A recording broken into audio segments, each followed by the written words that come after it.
Ichigo awakens by Talach, chapter 25. The battle begins.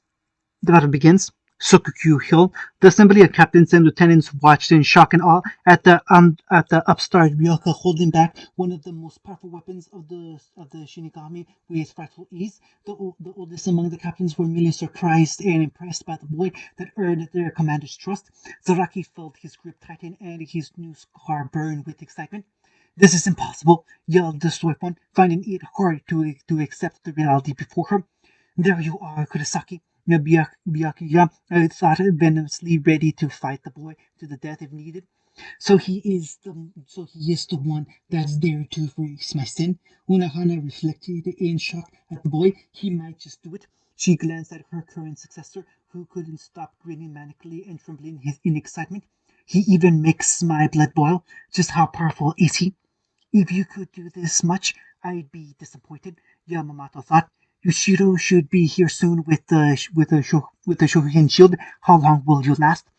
He questioned as the phoenix tried to push off of Ichigo's large blade. The young hybrid responded by twisting around and throwing the massive firebird off balance. Just as it righted itself, Ichigo coated his face with enough reishi that it looked like a massive fang. Then he punched the Sokikyu with so much force that it flew back a few meters. That's more like it, he thought approvingly. Form could use a little more work, though. With Ichigo, the day of the execution came, time for him to act. Yoriichi gave him a cloak that enabled him to fly, and he made his way up to the side of the hill, completely undetected in the wake and flames of the Sokikyu. When he saw Rukia held in front of that massive phoenix, he immediately put himself between it and her. He grunted from the effort, but didn't budge an inch. He was going to boast about saving her, say something cool and heroic, but the words died in his throat when he saw her. Not the proud and confident Soul Reaper he partnered with in the living world, but a blank, empty shell. It hurt to see her like this, the way he could have been if Zangetsu didn't stop him from giving in to despair. He felt the flame bird move, so he turned and swung his blade to twist the massive creature. He coated his fist in his Ryatsu and threw a punch right in the creature's beak. Gatsuga, he called out, his punch turning into a black fang and sending the creature back. He turned back to Rukia and pulled her free of the execution, destroying her restraints to stand on top of it. Hey, Rukia, he said, hoping to get a response. It seemed to register with her as she slowly responded. Ichigo, she muttered, apparently not altogether just yet. How'd you get her back? He wondered, completely unconcerned with the rising phoenix or the various captains that wanted to kill him. I got it. Your chappy drawing sucks, he told her, and was suddenly slapped really hard as a result. How dare you? She yelled at him indignantly. Orihime thinks my drawings are adorable, you uncultured cur. After she finished yelling, she realized a few things. Ichigo was in front of her. They were on top of the execution platform. They were surrounded by captains and lieutenants, and she wasn't dead. Yet. Ichigo, glad to see you too, Ruki. She punched him in the stomach, managing to knock the wind out of him with the surprise punch. Why did you even come? She yelled. You can't fight up against the entire Gotai 13 and expect to. She stopped when Ichigo grabbed onto the back of her head. Shut up, he said before capturing her lips in a deep kiss. Her eyes were open in surprise, then bugged out in shock as he quickly dominated her mouth and making her melt in his arms. With Yuriichi, nice, she said from her vantage point, ready to start her long-awaited match with her favorite little bee. But 15 hits are on a 10-second kiss. You can do better than that, Ichigo. With with Kyoraku. Well, that's one way to keep someone quiet, thought Kyoraku as he watched the display, his lieutenant blushing next to him. I take it I'm late. He turned to see his oldest friend finally arrive with the shield, but the Sukiku was not attacking again. Yet, so that's Ichigo, he said, finally seeing the leader of the Yoka in the flesh. I dare say Rukia is finally fulfilling a fantasy right now. Yeah, Kyoku agreed. She could have hidden that crush of hers better.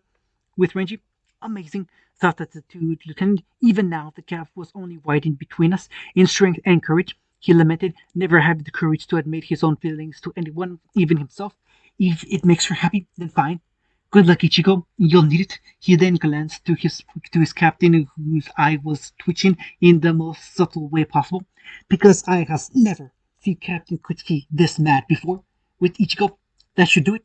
Ichigo thought as he pulled back a trail of saliva between him and Rukia to see her still red-faced and dazed eyes and became a ragdoll in his arms.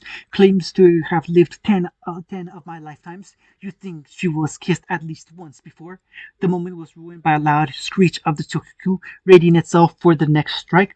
He straightened himself out and started spinning his Sanketsu. It's spinning his Sanketsu's released form by the cloth on the tang, creating a blur of white and black. Bring it, he challenged, gathering his reishi in the blade as he charged his signature black skill. Getsuga, he let the length of the cloth extend to match the distance between him and the monstrous bird. Tencho! He yelled out, bringing the strike down across the phoenix and tearing a massive gash in its body. At the same time, a cable wrapped around the body of the great blade as Kyoraku and Ukitake performed the ritual to destroy the Sokuku. Oh, come on, Shigetsu cried out. I could have taken that oversized toothpick. This is the plan, deal with it, the Quincy manifested, scolded. If it wasn't for the fact that I can manifest you guys physically, I think I was going insane. Ichigo thought as the Sokuku exploded in a flash of light. Ichigo took the chance of momentary confusion to scope out what allies he had done there. Yamamoto was out as he needed to prove Aizen's skill first. The two captains weren't an option because they must be who the old man picked and must use for the ruse. Kibachi versus Kenpachi. So hell no. Leaving only one choice. The man that begged Ichigo to save Rukia, the two lieutenants standing right next to the man glaring at him with the intent to kill. Not a problem there. Ichigo, Rukia muttered, having come to consciousness before Ichigo pulled her into a bridal carry. What are you? She tried to ask as Ichigo flash stepped in front of Renji and slammed his foot into Byakuya, sending him flying. Take her and run. Now, Ichigo ordered, passing Rukia off to the two man. Oh, right, he said, still in shock at everything he witnessed. Right, he started running away from the assembly of captains and lieutenants, trusting Ichigo to keep them all off their back. All the lieutenants that were not in the know looked at their colleagues in shock before Sorofon gave the order to chase after Renji. However, Lieutenant Izuru, Iban, and Hisaki were more focused on payback for their humiliation as Ichigo stood between them and Renji. They were joined by Isane and squad first Chojiro Sasakibe. The lieutenants charged at Ichigo, and just when the giant masked captain of the seventh tried to warn them, Ichigo appeared behind the group of lieutenants, all of whom were sent flying back by swift punches and kicks. So fast, the masked figure gasped in shock, almost unable to keep track of the boy. No wonder he's a captain only opponent, he growled, ready to take on the boy before he felt a hand grasp his wrist. Don't you dare, Komomaru, Kenpachi growled. This is not your fight. Even through the mask, the berserker could feel the larger figure demanding answers in his gaze. Kuchi's called dibs on this, he said, just as Byakuya reappeared and tried to attack the Ryoka. Anyone that can see this is a personal matter of honor for him. I may love fighting, but even I don't get involved in another man's fight. Not this kind. A brute like you having a sense of honor? Kanmei asked, surprised and on guard. Of justice? Hell no. Kushiki will never shut up if you interfere. That's all, the scarred warrior told them. Now let's go. The lieutenants are down on the traitors, and the traitors are escaping, he told them as they all charged towards Renji and Rukia, with Yamamoto, Kyoraka, and Ukitake. Well, that's happening, Kyoraku commented, watching the three captains charge off. And it's only getting worse. He turned to see Sorofona attacking the third seat duo of the 13th that Utukata brought with him. We should go, he said, grabbing onto his old friend. You too, growled the commander. This act of treason is inexcusable, he yelled, suddenly hinting in an old gesture known only to them to get moving. I will have to punish you both personally, he roared just to finally flash stepped away, aiming for a safe distance. So it begins, he thought before heading to where they were jumping to, with Soifon. Treason is unforgivable, she yelled, suddenly berating herself for that foolish order earlier. Kyoyun was under her foot, having her lungs crushed under the great strength of the petite captain. Before she could continue, she was tackled off of the hill by a masked assailant. Hey, who do you think you are? She demanded. You were always excitable but you seem a little distracted, the masked figure teased as she removed her coverings. Hey there, Soifon. I missed you, she said with a cocky grin. Yoruichi, she gasped. All at once, a flood of memories and emotions hit her. The sense of betrayal and hate from when she left, anger that drove her to get as strong as she could, and a sliver of hope that what Tusky said was true. All this as they continued their fall into the forest below.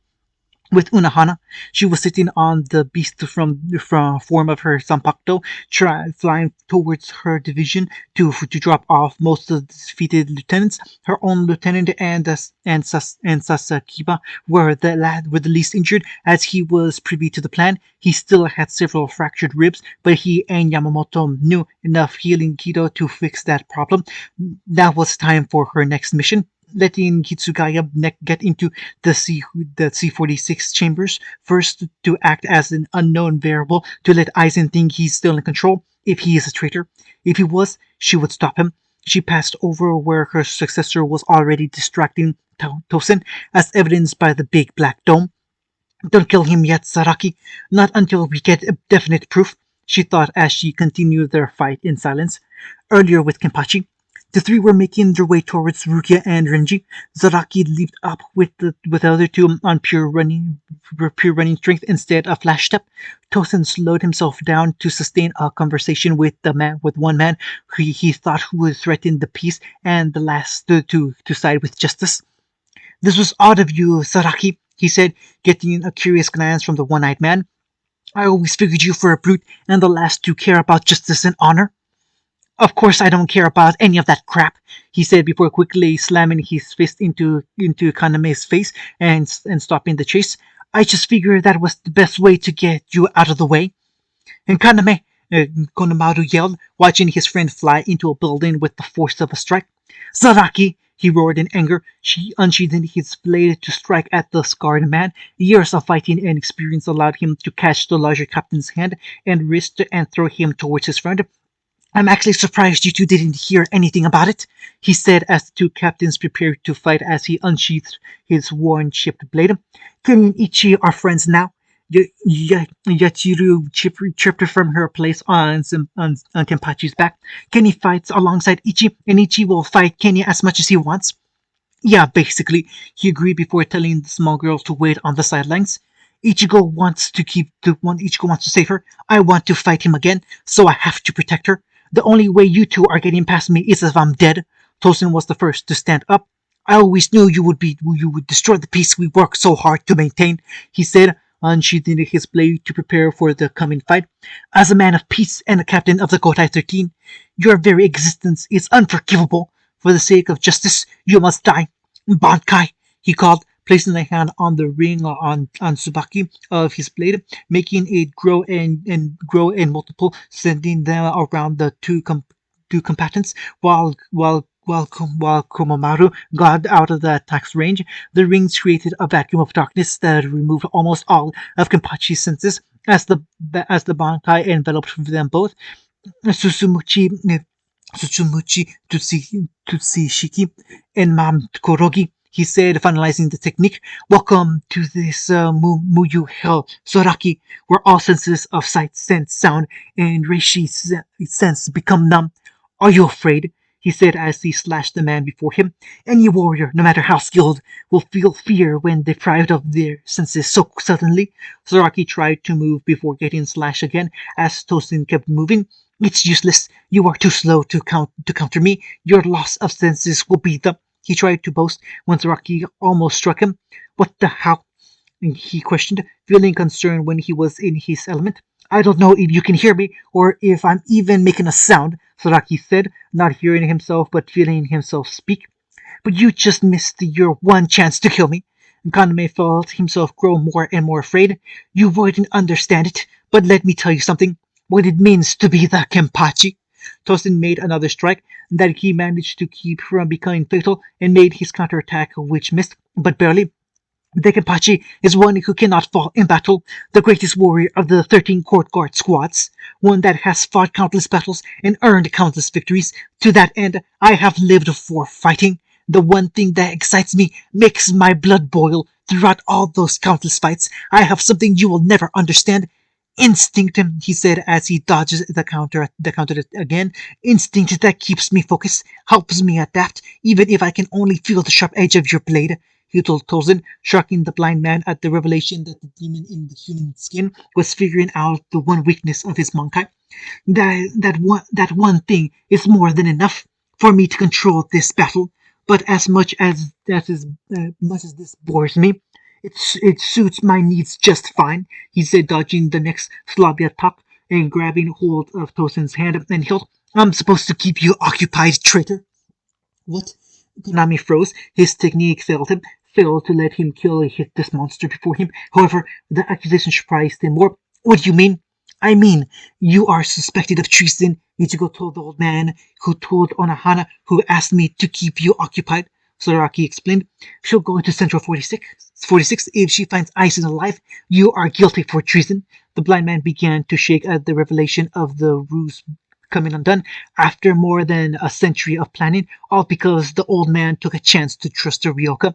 I couldn't care less what was going on, but it looks like the claims are true, he said before kicking the man in the gut and sending him back, returning to those empty senses. Now you have two choices. Dispel your Bankai and use what time you have to try and catch Rukia, just to gamble on the chance that I won't be able to cut off your legs, or try your luck in here, where your chances of hitting me grow slimmer by the second. There was a pause as Kaname weighed his choices. Or till I get bored, then I'll just break your legs. The realization dawned on him. There was no chance for him to win. Wait, there's still Komamoto, he remembered as he went after Saraki again. He doubted his friend would abandon him against a foe like Saraki, so he decided on that gamble. As expected, Saraki caught him again, slashed him down the middle enough to slow him down, not enough to kill him. The Bankai dispelled a second later. I told you, he said, throwing the injured swordsman to the ground. Try to run and I'll cut off your limbs. He roared as he brought his blade down, only to be blocked by the arm guards and helmet of Komomaru. Tosin took the chance to run, losing precious seconds because of his injury. Oh yeah, forgot about you, Zaraki said as the helmet broke apart. I thought you would have gone after the girl. The face revealed underneath was that of Wolf. So that's what's underneath that mask. You're not afraid? The Wolfman asked, unsheathing his blade. The only thing I'm afraid of is never finding a worthy opponent or losing what ones I find. He prepared for the next fight. Your looks are the last thing I care about. Of course you would only have such shallow interests, he said, flaring his retsu. Be warned, I'm not as kind as Kaname. I'll meet you in your path of carnage, and I'll kill you for your crimes against the peace. I'm just acting on the old man's orders, he said lazily, making the beast man pause. What? He growled, shocked that Yamamoto would give any such orders for Saraki's actions. Tosen is suspected of treason, he explained, annoyed that he had to do it a second time. Unahana is off trying to verify the evidence against him. I was supposed to keep him busy till then. You're lying, Komamoru roared. Tosen would never betray Soul Society. Bankai, he yelled out, summoning his massive puppet. Kokujo Tenjon Miyoyo. I will kill you for your accusations, he yelled, refusing to believe that his friend was a traitor as he swung his blade. The giant armored figure copied him. Have it your way, he roared in response, blocking the attack with the area around them cracking under the pressure. With Soifon and Yoruichi, they were already fighting, one-on-one. The moment they landed and separated, she immediately ordered the assassination unit of the on Mitsukido to evacuate. She was not interested in taking chances, not interested in letting any moment of pause distract her from her duties. Fact, Yoruichi is considered a criminal and a traitor for abandoning her post. Fact, her mission was to apprehend Yoruichi. Fact, she hated her for leaving her behind all those years ago. Fact, Tusky telling her that Yoruichi left her behind for her sake nearly crushed her resolve. No, she denied, focusing on her fight, fiercely exchanging punches and kicks to the other. She's a traitor, not my lady anymore. I must kill her. She thought, managing to send her flying back with a kick. I'm not that weak little girl that looks up to you. She charged, tears starting to form in her eyes as Toski's words echoed in her mind. She ran because of a false charge on her allies. The words reverberated in her head, remembering Kitsuki and Tessai. She left you because she didn't want you to try to become a criminal for her sake. She loved you too much for that. Shut up! She abandoned me. She left me. She raced against the traitorous memories as her movements became sloppy. She wouldn't leave me behind out of concern. She would have told me if there was something going on. She would have trusted me. She thought as Yodorichi continued to block, looking at her old protege with concern that Soifon was blinded to in her frenzy. With Yamamoto and the others, they sat, watching and feeling the battles around them begin. Most of them were enjoying tea. Sasikabe and Nano competing over who made the better tea, while the head captain and Hyoraku had made some sake instead. He remarked that the evidence and possible revelations to come put his nerves on edge for the first time in a long while. He must be really angered, Kuchiki, for him to go that hard right off the bat. Kyoyuki commented, pouring his old teacher around him. He is strong and dedicated. He is a strong and dedicated warrior, but he will not beat the boy. Yamamoto said as the two warriors clashed in the distance. He was grown overconfident and complacent in his power as a noble and as a captain who's had centuries of training to hone his skills. He cannot believe that a human with Shinigami powers could ever really match him. In his eyes, Icy didn't try to fight, and Zaraki is a mindless brute. He took a drink to calm himself. He has long had the power to back his arrogance, but Ichigo will test that metal, and he will break it. Watch him while Shushui, uh, Jushiro, right or wrong, that boy will be my next disciple. He has too much potential to just waste, he said, and to the hell what the Central 46, if they try to stop him. This boy would be their ace against the Quincy's. Ichigo versus Byakuya. Their blades were locked against each other, massive Zangetsu and the unreleased Senbon Sakura, as both warriors glared at each other, Byakuya with hate and anger, and Ichigo with will and determination. They separated and clashed a few more times. Byakuya, why didn't you try to save your sister? Ichigo grunted against his opponent's strength. She was ordered to die by the law I swore to uphold. He growled back, losing his cool against the man that failed him and defiled his sister, but mostly failed him. I vow to follow and never break the law on my parents' grave. Even if that means killing your sister, Ichigo demanded. You were supposed to clear her name, Byakuya roared in anger. I'm bound by my word, so you were all the hope I had left. You would clear her name, take her sentence, and she would be free. But now all of society wants her dead. Her fate is sealed, and it is all your fault. He pointed the tip of his blade to the ground, and I swear I will kill you for it. Bankai! He released his blade, creating a tunnel of massive katanas which collapsed into petals. Zenba Sakura Kageyoshi. Huh, Ichigo noted as the swarms of petals moved. This might be fun. End of chapter 25.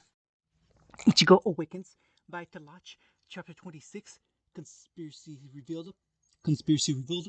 Sokyuho Hill. Ichigo watched the tunnel of blades dissolve into hundreds of millions of bladed petals. The noble captain, not wasting any time on the upstart Ryoka, with a flick of his hands, and Byakuga Kuchiki commanded his torrents of flower petals blades into a fast-moving stream to the hybrid. The only look in the man's eyes was cold anger, anger at the disrespect of the law, anger at the failure of his promise to his late wife, the betrayal of his lieutenant, and above all, he is this one upstart commoner who dared to spit in the face of hundreds of years of tradition. Wow, he is mad, Ichigo thought as he flashed steps around the chosen battlefield, feeling the fury in the captain's attacks. All this was to buy time for someone, anyone, to find and reveal Aizen's plot. So for now, he focused on dodging and blocking the terrain, the turrets of blades coming at him from practically every angle. Blast of Kido and Reishi blocking with the broadside of his blade, just the plain evasion, all to prevent the noble across from him landing a hit. Byakuya waving his arm like he was conducting an orchestra of death against the single opponent he has. I was expecting a bit more after the first time we met Ichigo Kurosaki. Byakuya said, a cold edge lining his words. If this is all you can muster, then you should never have come into society. He swung his arms again, the stream of petals coming down on Ichigo's head, and another small one from behind. How is the law more important than your sister's life? He yelled out, blocking the above attack with his blade while feeling the attack from behind and tearing into his side. He grunted in pain but stood his ground. I think even your parents would say that something is wrong with all this. Someone like you would never understand the weight I bear. Byakuya moved his blades information for one of his signature abilities, the weight of a noble and a captain, he said as all the bladed petals surrounded Ichigo, trapping him in a swirling sphere of death. Though as much as I hate you are failing Rukia, you do have my thanks. For a time I had hope that she would be saved, but the law is greater than the life of one noble. Gokai, Zenbon Sakura, Gyogayoshi, he said, making the spear implode on the hybrid. Repent for your sins to myself and Rukia in the next life. Ichigo Kurosaki. He watched his attack strike. He watched his attack strike true and was immediately blasted away by an intense force of Raitsu. Do you know how long I've been preparing for this? I've been trained by and with 9 captain level people, masters of Shunpo, Hakudo, Kido, and Sanjutsu. He heard Ichigo say from a swirling black vortex with blue and red glow. For the past 6 years of my life, the heir of the Kurosaki clan of the living world and son of the Shiba clan of the Soul Society have trained to the limits of my body and pushed beyond. My blades are the powers that will cleave the heavens and tear them asunder. He watched as the hybrid stood up, his torn clothes revealing 1,000 fading gashes as they healed. I don't give a damn about laws and traditions. I've trained for one reason. He pointed his massive kyber blade at the shocked captain. They are just a stepping stone to my end goal, Byakuya. This fight is one you cannot win. I swore to kill you, Byakuya forced out, refusing to be intimidated for the sake of my pride and the protection of Soul Society. Senkei Zenbu Sakura Kyoyoshi, he said, surrounding the both of them with thousands of glowing pink swords in the form of his blade. I have only shown this to one other person, one that I swore to kill with my own hands. You forced my hand, boy. Feel the weight of the Soul Society, he said, summoning a blade to his hand. Okay, Ichigo said, surveying his surroundings. Then I'll try this. He threw his lone blade in the air and swung his hand down. With that came a rain of dozens of different variants of his sword. My, Mayonaka no ha, he said, standing in the middle of his blades. Is this the power of your Sanpakuto? Byakuya asked, feeling the insult by the display. Summoning more of your blades? You think that Shikai can measure to my Bankai? I absolutely can, Ichigo said, grabbing a sawtooth blade. I'd say more, but there are spoilers involved. He charged to meet the noble, releasing a loud clang. With Soifun and Yoruichi, the clash continued, a fiery exchange of punches and kicks, knees and elbows, palms and chops. Yoruichi could tell that her former protege was skilled enough to match her, just barely, but she was distracted. Tatsuki, she thought of the one person that could have done anything to rattle her old student. You've overstepped your boundaries with this. She continued to defend against Soifun's attacks, the smallest of tears dripping from her eyes as memories and words from now and long ago echoed in her mind. Put your life on the line to serve her. The memories rang out with every attack she made, some hitting true, some missing. Just call me whenever you want. Each one slowly cracking that shell of hate she built for the past century. I had you move here because you have potential. Her father, Yoruichi Tatsuki, and herself, she left you behind because she didn't want you to become a criminal for her sake.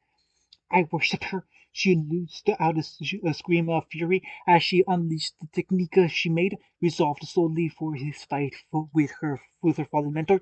Look at me now, Yoruichi, she yelled out, the swirling vortex of Kido power radiating from her. This is the new technique I invented just for this. Yoruichi watched in shock at her disciple's foolish actions. Soifun, stop, she yelled out in concern. Your Shunko is unstable. You cannot maintain. Look at how strong I've become. Soifun said, her voice cracking. I'm strong now, right? She began to tremble as her the emotional defenses finally fell. I've met your expectations now, haven't I? She dropped to her knees and Yuruchi went to her crying disciple to dispel the dangerous techniques. I, and she stammered before feeling her mentor wrap her arms around her shaking form. You've gotten so strong while I was gone, she said, pride evident in her voice. You were the only one I could count on to take over after I left. Soifun brought her shaking arms around her mistress. I'm so proud of you, Yurichi said, making her disciple cry again. In relief and joy, Yurichi was still her much beloved mistress. Somewhere in Serete, the rest of the gang were running around trying to meet at the agreed rallying point. Ikaku led Tatsuki, Yumichika and Hanataru helped Orihime stay focused. Chada and Uryu had directions from their captors, and Ganju followed Uryu. After a few minutes of running, they finally caught up with each other. All right, everyone listen up, Uryu said, taking charge of the group. Ukitaka told me that Rukia is coming our way. We need to figure out who's getting here out of here and who's backing up Ichigo. We'll get Rukia out of here, Tatsuki said, gesturing to herself and Orihime. You two have more battle experience and have enough alongside him and have fought alongside him longer. We'll leave our Ichigo in your trustworthy hands, Urikime said with a smile. She brought it up further when she saw their objective. Rukia, she called as Renji continued to carry her. Just then, a bleeding Tosin appeared in front of them and pulled out a length of cloth that spun around the three before vanishing in a flash of light. That's not good, Uryu stated, feeling three strong presences showing up where Ichigo was, his eyes drifting to the glove on his right hand. Attention, everyone! They heard a voice in their minds. Kenpachi versus Komomaru. The Wolfman continued his barrage in vain, no matter what he did. Zaraki was just stronger and seemed to grow more as the fight went on. The scarred man grunted in annoyance as the giant puppet kept bringing down his strike that he just kept deflecting. Eventually, he grabbed onto the massive blade and tore it out of the giant's hand, with Komomaru reflecting what happened. How did someone like you ever become a captain? Kenpachi groaned, not feeling any benefit from this battle. You don't even make up for a decent warm-up, he said just as a voice called out to everyone. Captain Eisen is alive. They heard the ethereal voice that would condemn who was thought to be a dead man. And there's the confirmation, Zoraki said, completely apathetic to the situation. Tosen's a traitor. He looked over to Komomaru, who seemed to be in shock and denial. Let's go, he told the wolf man. The old man issued their deaths if they were found as traitors. Komomaru took a few more seconds before he rose up, dispelling his bankai. Very well, his disbelief switching out for righteous fury. Earlier at Central 46 Chambers, he was blinded to the world around him, focusing only on the sight ahead. He had broken through the barrier that separated the outside from the 46 officials that made up the main governing body of the Soul Society, and found only corpses. Eisen is suspected of treason. The words of the ancient commander echoed in his mind. If there is evidence that supports this at the Central 46, then Captain Eisen, Ichimaru, and Tosen are to be found and killed on sight. Who could have done this? He heard his lieutenant ask, managing to stay composed.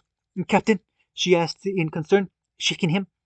Eisen's alive. He barely managed to whisper one of the most gentle, charming, wise, and trustworthy captains had manipulated everyone this whole time.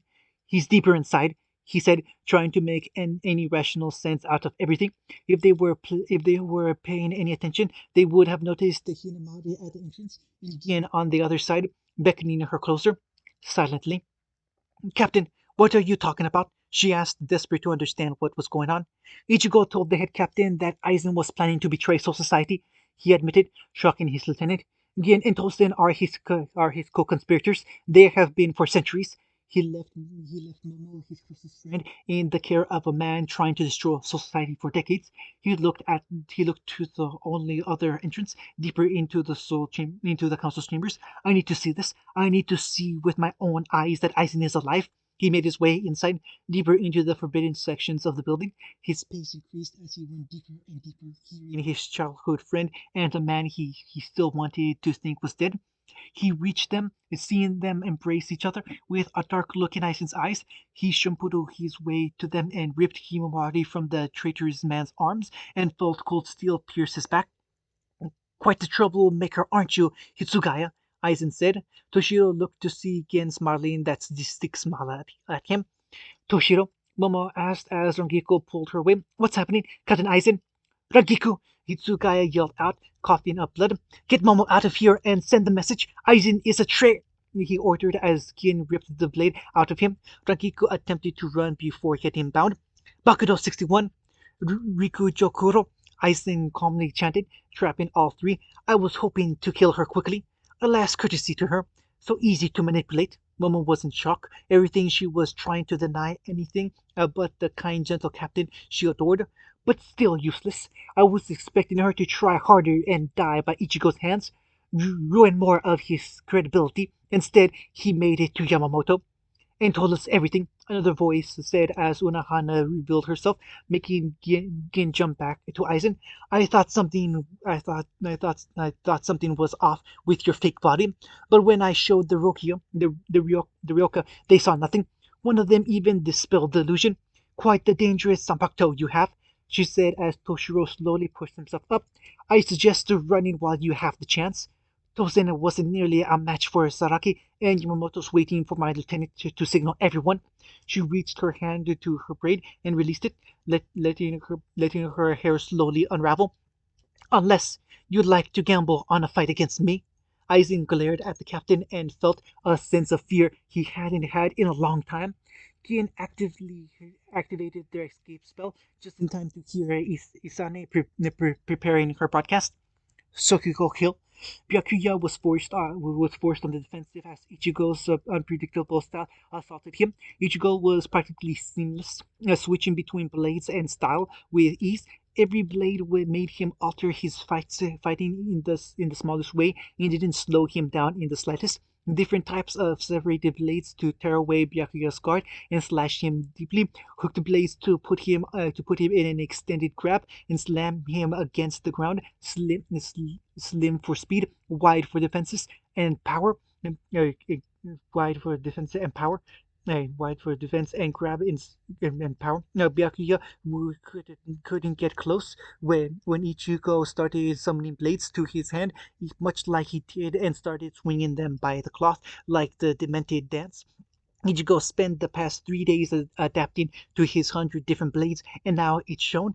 Byakuya was only making do with his slightest greater speed and years of experience. After 10 minutes, Byakuya noticed something was off. I thought your intention was to defeat me, he said, managing to flash step into Ichigo's guard and impel his feet. Is this the extent of your abilities? He asked while placing a finger against Ichigo's shoulder.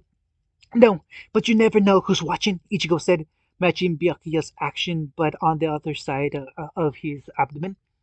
Hado 4, Byakurai, they said simultaneously, Byakuya blowing a hole through Ichigo's while he did the same elsewhere on the noble's body. Besides, I'm not trying to kill you, Ichigo grunted, stumbling back as his body healed from the attack. Just buying time, he said before delivering a strong blow to Byakuya's wound. Ever heard of the idea to fool your enemies, you must fool your friends? He asked as Byakuya dropped to his knees. Do you really think I would have survived against the Captain Commander if he was really trying to kill me? He asked, making Byakuya's eyes widen in realization.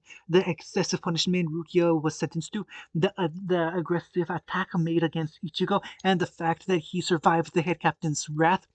There's a conspiracy, he whispered, dispelling his senkai just as Aizen and his allies appeared with Rukia and Renji in tow. You're too much of a threat you're too much of a threat to my ambitions, Ichigo Kurosaki, Aizen said, just as the message was being broadcasted. Aizen is alive and guilty of high treason. Orders as dictated by head captain Yamamoto are to kill traitors Aizen, Ichimaru, and Tosen on sight. A shame you couldn't join me. But at that rate you're growing, you'll become too much of a risk. He looked at his two subordinates. Kill him, he said before proceeding to cut off Renji's sword arm. Byakuya, back up, Ichigo yelled, charging forward to the two captains. Byakuya, fighting against the pain in his torso, made his millions of blades petals move to his new allies' aid. Tosin created a barrage of blades with his Suzumashi, while Gin shot his Shinso towards Ichigo. He was able to stop the barrage, but Shinsho pierced through the defensive barrier and speared into Ichigo, only for him to power through after stumbling for a second. Getsuga Tensho! Ichigo roared, spinning himself and tearing the blade through his body, and swung both great blades in his hands down, unleashing two massive waves of power. The attacks were blocked by a pair of Danko barriers, while their sight was obscured by the smoke, and Renji was still fighting the barriers. Ichigo flashed depth behind the barriers and delivered a deep slash to his opponents across Tosen's stomach and Ongen's arms. Ichigo continued towards his target, but it was too late. Aizen had Renji armless and bleeding out while tearing out a jeweled sphere from Rukia's chest with a weird ritual. I was surprised when you displayed hollow abilities and your own amazing growth, Ichigo. Aizen said, looking over the orb in his hand. Out of all the experiments I have made in holification, you are the only real success, he said, turning the weakened girl away. Ichigo, in his shock and anger at seeing his friend in such a state, left himself open as he was impaled from behind. Gin and Tosin pinning him to the ground. Byakuya took his lieutenant and sister away in the confusion, his own feelings getting in the way of his sense of duty, but there wasn't much he could do. All he could do was pull them out of the way. But this was all as but this was all as I could do. All he all but this is all as I predicted. Even you telling Yamato the word of exiles and traitors is poor evidence for the accusations you must have had. Aizen rose his bleed. You could have been the only one to equal me. A shame, he almost said before a massive blue bolt struck him and sent him back. Gin and Tosin were then punched in the face by two giant fists, sending them next to Aizen. Sorry about being late, Udio said as Chad helped his friend back up, pulling out the large blades in his friend's back. I had to carry Chad. It's fine, Ichigo said, his wound slowly closing up as the damage started to get to him. Thanks for the assist. He noticed the growing barrier around them. Urahara's idea, Chad said, putting out a few sticks around them. No escape, no sound or sight in the barrier. All right, Ichigo said, standing upright and creating more of his blades while his veins glowed and his body was covered in the white armored shell of his hollow power. I feel better with you two at my back, he said, finally noticing the new outfit of armor and wing of Reishi at his shoulder. It was this or let you die, Uryu said, knowing what Ichigo was going to say. What's done is done, and I'm not losing any more family. You can be so stubborn, Ichigo growled in annoyance, but smiled anyway. I'd do the same thing.